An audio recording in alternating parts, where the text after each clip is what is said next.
1800, roughly 1 billion people lived on Earth. By 1900, that number had nearly doubled. Life expectancy surged. Poverty collapsed. Cities exploded overnight. And it all happened because of 1 century of mechanical chaos that rewired every single system human civilization had ever built.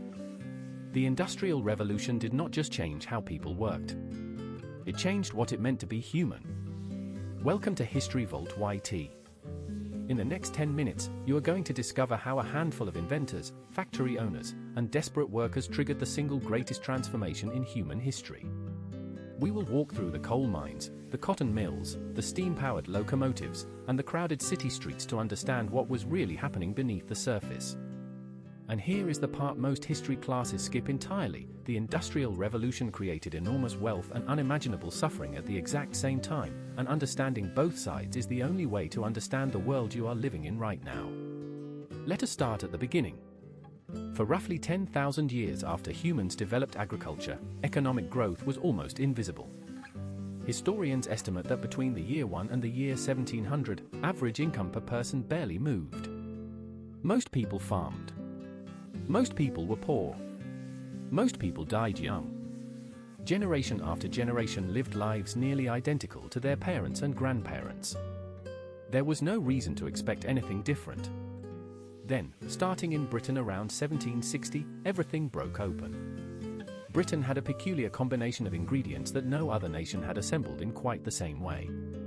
It had coal in enormous quantities sitting just below the surface in Wales, Yorkshire, and the Midlands. It had a relatively stable political system that allowed property rights and innovation to flourish. It had rivers and coastlines that made moving goods cheap and practical. And critically, it had a growing merchant class with money to invest and a desperate hunger for more efficient production. These factors did not cause the Industrial Revolution on their own. But together, they created a pressure cooker. And in the 1760s, that pressure cooker finally exploded. The spark that most historians point to is the steam engine. Thomas Newcomen built an early version in 1712, mainly used to pump water out of coal mines. But it was James Watt who transformed it into something genuinely revolutionary. In 1769, Watt patented his improved steam engine design, reducing fuel consumption by nearly 75% compared to Newcomen's version. Suddenly, steam power was not just useful in mines. It could power factories, mills, and eventually transportation networks that stretched across entire continents. The textile industry felt the impact first. Richard Arkwright's water frame, invented in 1769, and Edmund Cartwright's power loom, developed in 1785, mechanized the spinning and weaving of cotton at a scale no human hand could match. A single factory worker operating a power loom could produce what would have taken dozens of skilled craftsmen weeks to complete. Production costs collapsed. Prices fell. Cotton goods flooded markets not just in Britain but across the globe. This was not incremental improvement. This was total economic rupture. But here is what nobody talks about. That efficiency came at a brutal human cost that the official histories tend to minimize. Child labor was not an accident of the Industrial Revolution. It was a design feature. Factory owners actively recruited children as young as 5 years old because their small hands could reach into dangerous machinery to clear blockages without stopping production. They worked 12 to 16-hour shifts. They breathed coal dust and cotton fibers. They lost fingers and limbs with disturbing regularity. A parliamentary survey conducted in Britain in 1832 documented children sleeping in shifts because there were not enough beds in the factory dormitories. These were not edge cases. This was the standard operating procedure of early industrial capitalism.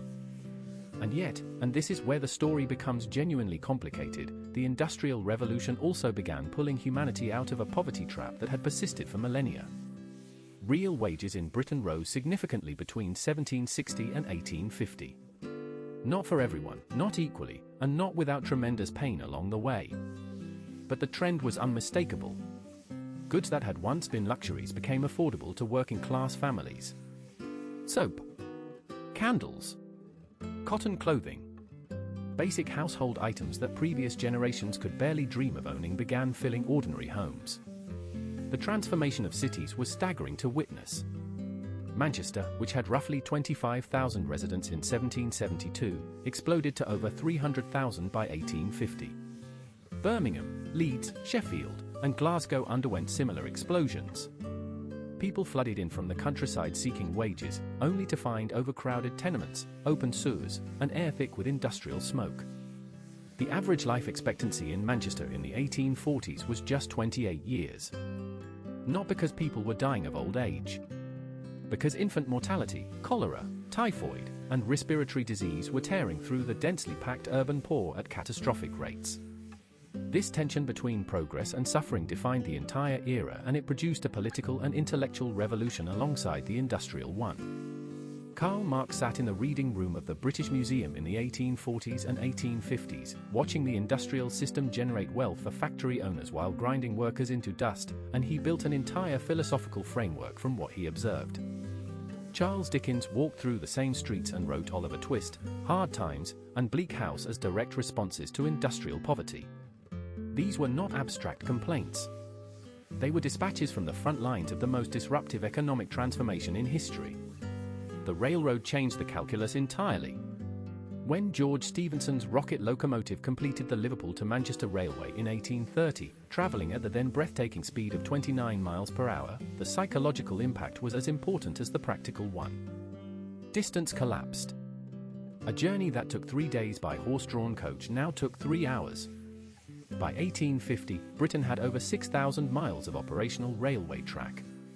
By 1900, the United States had over 190,000 miles. Goods, people, and ideas moved at speeds that previous generations could not have imagined. Markets expanded. Regional economies merged into national ones. National economies began linking into the earliest version of a global system.